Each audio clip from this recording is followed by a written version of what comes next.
कभी मैं जागा सपना, कभी मैं खोया सा सच, कभी मैं साथी सबकी, कभी मैं अपना ही रब। रंगों की खुशबू को कोख में भर सकती हूँ, एक नई जान को सांसों में भर सकती हूँ। मैं ये भी, मैं वो भी, मैं कुछ भी कर सकती हूँ। मैं कुछ भी कर सकती हूँ, मैं कुछ भी कर सकती हूँ। पॉपुलेशन फाउंडेशन ऑफ इंडिया की प्रस्तुति यूनाइटेड नेशंस पॉपुलेशन फंड का सहयोग और बॉम्बे लोकल पिक्चर्स द्वारा निर्मित। मैं हूँ स्नेहा, डॉक्टर स्नेहा माथुर। ये मेरी जिंदगी की डायरी के कुछ पन्ने हैं, जिसमें कुछ गुजरे पल हैं। ऐसे पल जिन्होंने हर मुश्किल रास्ते पर मुझे चलना सिखाया, मेरे अंदर आत्मविश्वास भरा, ताकि मैं बेहिचक कह सकूं कि मैं कुछ भी कर सकती हूँ। डॉक्टर पाल और रवि के मिली भगत से इंस्पेक्टर दिगंबर सिंह ने मुझे जानबूझकर शुक्रवार की रात को गिरफ्तार किया, ताकि मुझे जमानत नहीं मिल सके। लेकिन डॉक्टर सुमित के आग्रह पर एसपी मधोक ने इंस्पेक्टर दिगंबर सिंह को चेतावनी दी कि अगर वो 24 घंटों में डॉक्टर पाल और रवि को गिरफ्तार करके नहीं लाया तो सस्पेंड भी हो सकता है। अरे आओ दिगंबर आओ। अब दिगंबर, तुम्हें शेरो शायरी में कोई रस नहीं है ना? अब है सर, बिल्कुल है। तो ये सुनो, न था कुछ तो खुदा था, कुछ न होता तो खुदा होता, डुबोया मुझको होने ने, न होता मैं तो क्या होता। वाह वाह सर वाह, बहुत बढ़िया। दिगंबर, तुम्हारा कभी मन नहीं करता कि मैं तुम्हारे लिए वाहवाही करूं? क्यों नहीं सर, क्यों नहीं? तो फिर कुछ करते क्यों नहीं? फोटो एल्बम दिया गया, सारे डिटेल्स दिए गए, तो भी तुम उनको अरेस्ट नहीं कर पाए? हाँ सर, कोशिश की, बहुत की सर। तो इतना पसीना क्यों आ रहा है? पसीना देख के हम समझ लेते हैं कि ये कोशिश का पसीना है या काम चोरी का। तुमसे नहीं हो पा रहा तो किसी और को दे दें? नहीं सर, हो पाएगा। नहीं, होगा होगा। बस एक मौका और दे रहे हैं। जी सर। एक मौका। हमें डॉक्टर पाल और रवि चाहिए अगले 12 घंटे में। जी। नहीं तो ये पुलिस की वर्दी में जो तने हुए हो ना, वो उतर जाएगी, समझे? जी सर। मानवता अस्पताल में मुन्ना डॉक्टर पाल के खिलाफ बयान देने के लिए उनके वार्ड बॉय धीरज को भी ले आया था। सच में अगर डॉक्टर सुमित और मुन्ना इस घड़ी में साथ नहीं देते तो शायद जो गुनहगार थे उन्हें अपने किए की सजा कभी नहीं मिलती। हाँ भाई धीरज, हम तुम्हारा वीडियो बनाएंगे। ये हमारे फोटोग्राफर महोदय हैं। हाँ, ये बनाएंगे तुम्हारा वीडियो। जी। धीरज भैया। हाँ सर, जरा उस तरफ करो ना। अब ठीक है? हाँ हाँ, बस दांत मत चमकाओ, टूथपेस्ट का विज्ञापन थोड़े नहीं करने आए हो। ऐसे गंभीर बनकर ठीक है? हाँ हाँ, चलो रेडी है, बोलना चालू करो।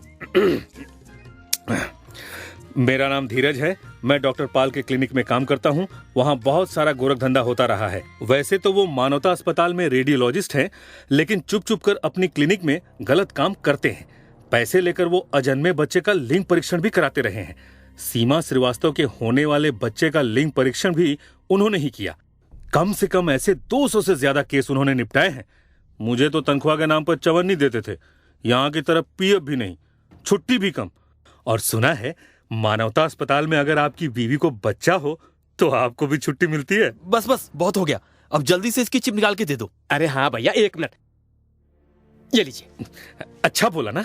अरे एकदम फर्स्ट क्लास। अब यहाँ नौकरी लग जाएगी ना? अरे तुम्हें क्या है, कहाँ ये अस्पताल के चक्कर में हो, कैमरे पे इतने सुंदर लगते हो। मुंबई जाओ भाई, टीवी सीरियल में काम करो। आप तो हमें घुमा रहे हैं मुन्ना भैया।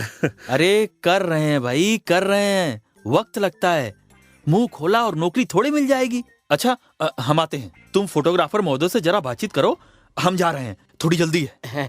भैया जी बोलिए तो टीवी सीरियल का पोर्टफोलियो बना दे। ओनली ₹399 है? घर में इतना बड़ा महाभारत चल रहा था, लेकिन एक इंसान को जैसे किसी चीज से कोई फर्क नहीं पड़ता। वो थे पूरब भैया। उन्हें सिर्फ अपने नशे की फिक्र थी। जिस वक्त घर को उनके कंधे की जरूरत थी, उस वक्त भी अपने कंधे से सारी जिम्मेदारी झाड़कर वो बस घर से निकल पड़े। रत्ना, 50-100 रुपए हैं तो दो, जरा कुछ काम है। कम से कम अभी तो घर पे रहिए, बाबूजी को आपकी बहुत जरूरत है। मेरी जरूरत? सीमा नहीं रही, स्नेहा दीदी भी जेल में है, बाबूजी को आपकी हिम्मत और सहारे की जरूरत है। ये हर घड़ी हमको लेक्चर मत झाड़ा करो। हमको भी अकेलेपन की जरूरत है, जो इस घर में बच्चों की किचकिच में नहीं मिलता। सोनू की खिलौने वाली गाड़ी टूट गई है, देख लेंगे एक बार, अगर आपसे बन सके तो। बाद में देख लेंगे। वो पूनम दीदी कह रही थी कि। क्या कह रही थी? यही ना कि पूरब को मेरे पास लेकर आओ। उसे अपनी जिम्मेदारी उठानी चाहिए, उसे किसी की परवाह नहीं है, खुद की भी नहीं है। बोलो, यही बोल रही थी ना पूनम दीदी? चुप क्यों हो, बोलो। नहीं, वो हम प्रीता, बाबूजी, माँ सब हमारे जान के पीछे पड़े। हाथ जोड़ते हैं हम। तुम अब हमारा दिमाग मत खाओ, समझे? पर वो लोग गलत तो नहीं कहते। आप ही याद करिए, हमने कौन सा काम साथ किया है कभी? तो तुम्हारे साथ यहाँ घर में बैठकर हम बच्चों की मालिश करें, या उनके पीछे पीछे थाली लेकर घूमे कि खाना खा लो बेटा? यही चाहती हो तुम?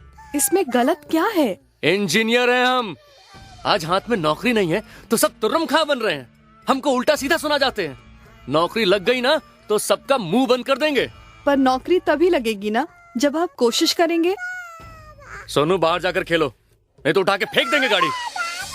सुने नहीं हम क्या बोले? उठा के फेंक देंगे ये खिलौना और तुमको भी। बच्चे पे क्यों हाथ उठाया? चुप हो जाओ बेटा। इस बच्चे की क्या गलती है? खिलौने ला तो नहीं सकते हैं, लेकिन तोड़ना अच्छा जानते हैं। अरे मुझे मेरा हक मत दीजिए, पर बच्चों से उनका हक क्यों छीनते हैं? दूसरे बच्चों की तरह आज तक वो कभी अपने पापा के साथ नहीं खेले। कभी बीमार होने पर या टीका लगवाने के लिए आप इन्हें डॉक्टर के पास लेके नहीं गए। कभी रोते हुए बच्चे को हंसाने की कोशिश तक भी नहीं की। कभी इन्हें कहानी सुना के सुलाया भी नहीं। कभी अपने हाथों से निवाला तक नहीं खिलाया। कभी अपने कंधे पर बिठाकर इनको मेला नहीं घुमाया। कभी नहीं, कभी नहीं। उफ, शुरू हो गया आंसू बहाना। जा रहे हैं हम। ना पत्नी की फिक्र थी, ना बच्चों की, ना बाबूजी की फिक्र थी, ना मेरी।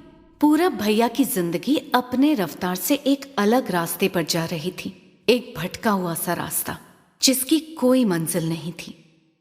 मैं हवालात में अकेली बैठी थी। दिगंबर सिंह के अलावा वहां पर जितने भी लोग थे सारे बहुत अच्छे थे। सब अचरज में थे कि मैं यहाँ कैसे। एक हवलदार ने मुझसे दोस्ती करने की कोशिश की। मैडम, ये लीजिए आपका खाना। मुझे नहीं खाना। अरे खा लीजिए मैडम, ऐसे कैसे चलेगा? सुनिए, अखबार मिलेगा? अंग्रेजी वाला नहीं आता यहाँ, हिंदी का है। हिंदी चलेगा। हमको लगा कि आप अंग्रेजी वाला पढ़ती होंगी। सुना है आप मुंबई से हैं? वो रात में जो लेडी सब इंस्पेक्टर आती है ना, गौरी, उसने बोला था वो बस आ ही रही होगी। अच्छा। वैसे मैडम एक बात पूछूं आपसे, उधर पुलिस की पगार कितनी की होती है? प्रतापपुर से तो ज्यादा ही होगी। पता नहीं, मैं डॉक्टर हूँ। ओह हाँ, फिर तो आपका फील्ड अलग है मैडम। वैसे कुछ भी एक्स्ट्रा चाहिए तो बताना, जैसे घर से खाना वाना मंगवाना हो तो बता दीजिए। शुक्रिया। इंस्पेक्टर दिगंबर सिंह के पास डॉक्टर पाल और रवि की गिरफ्तारी के अलावा और कोई रास्ता नहीं था। उसे अपनी वर्दी और नौकरी भी तो प्यारी थी। वो किसी तरह बहला फुसलाकर उन्हें थाने लेकर आना चाहता था, ये आश्वासन देकर कि उनका बाल भी बांका नहीं होगा।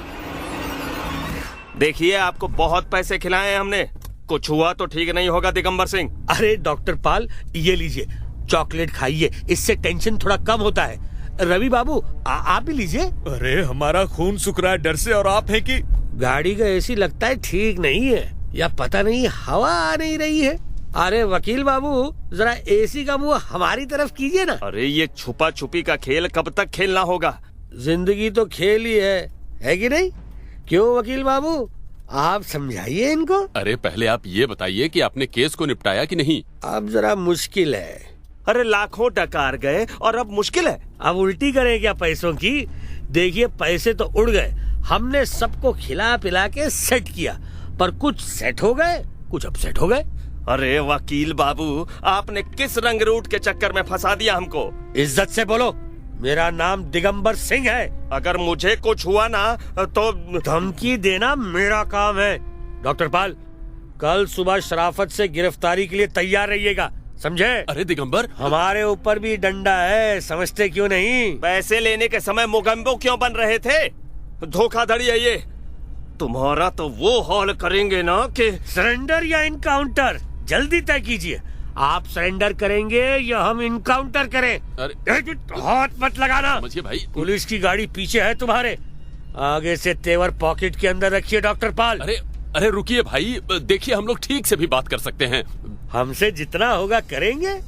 अब वर्मा जी, हम कोई डाकू लुटेरे तो नहीं है, अफसर हैं। पूरी रात में हवालात में जगी हुई थी। देर रात यहाँ की लेडी सब इंस्पेक्टर गौरी आई।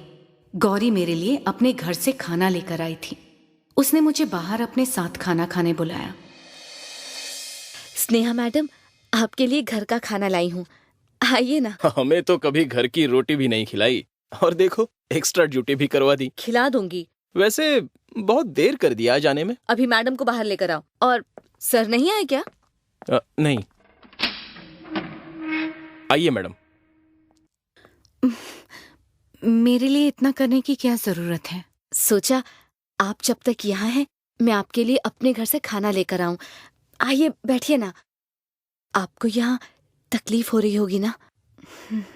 पता है, आपके बाबूजी ने हमें बचपन में पढ़ाया है। उन्हीं की प्रेरणा से तो हम पुलिस में भर्ती हुई। आप अगर मेरा बनाया खाना स्वीकार करेंगी तो मुझे लगेगा कि मैंने अपनी गुरु दक्षिणा दे दी। मैंने अपना निवाला ले लिया, तुम भी खाओ। तबीयत ठीक नहीं है क्या? ये हाथ पे निशान कैसा है? अरे गौरी, गौरी, गौरी, गौरी, ये क्या? बाप रे, मुंह से तो खून निकल रहा है। देखिए, इनको अभी अस्पताल लेकर जाना होगा। जी जी, अरे गाड़ी निकलवाओ, जल्दी करो। मैं डॉक्टर हूँ, मुझे इनके साथ जाने दीजिए। पर हम आपको कैसे जाने दे सकते हैं? आपको समझ नहीं आ रहा? उसकी जान ज्यादा जरूरी है, मुझे साथ चलने दीजिए। पर जल्दी करो, टाइम नहीं है। दिगंबर साहब भी फोन नहीं उठा रहे हैं। इसकी जान चली जाएगी, हम इंतजार नहीं कर सकते। अब एसपी मधोक साहब से परमिशन ले लेते हैं। हेलो सर, यहाँ एक लेडी कांस्टेबल की हालत बहुत गंभीर हो गई है। अस्पताल ले जाना होगा। लॉकअप में एक डॉक्टर है, उनको साथ लेके जाना होगा। अगर रास्ते में कुछ हो गया तो? ठीक है, उसे अपनी कस्टडी में रखना, मैं अस्पताल आता हूँ। लेडी कांस्टेबल का नाम क्या बताया तुमने? Sir, Gauri sir. ठीक है, वक्त बर्बाद मत करो, जल्दी निकलो वहाँ से, और कुछ हो तो कॉल करना, ठीक है? जी अच्छा। उस रात इस तरह मैं हवालात से गौरी को लिए अस्पताल पहुंचूंगी, ये कभी नहीं सोचा था। गौरी की हालत बहुत खराब थी। पता नहीं अचानक क्या हो गया। मैं एक डॉक्टर हूँ और मेरा सबसे पहला फर्ज गौरी को बचाना था, किसी भी हाल में, किसी भी कीमत पर। मेरी इस डायरी की बाकी पन्नों में है आगे की कहानी, जो कभी अधूरी है तो कभी पूरी। अगली कड़ी में फिर मिलेंगे। मैं कुछ भी कर सकती हूँ धारावाहिक के बारे में मनोरंजक बातें जानने के लिए मिस्ड कॉल दें 09268992689 पर। ये 24 घंटे चलने वाला निःशुल्क नंबर है। मिस्ड कॉल दें 09268992689 पर और धारावाहिक पर अपनी राय हमें बताएं। कुछ भी कर सकती हूँ। पॉपुलेशन फाउंडेशन ऑफ इंडिया की प्रस्तुति यूनाइटेड नेशंस पॉपुलेशन फंड का सहयोग और बॉम्बे लोकल पिक्चर्स द्वारा निर्मित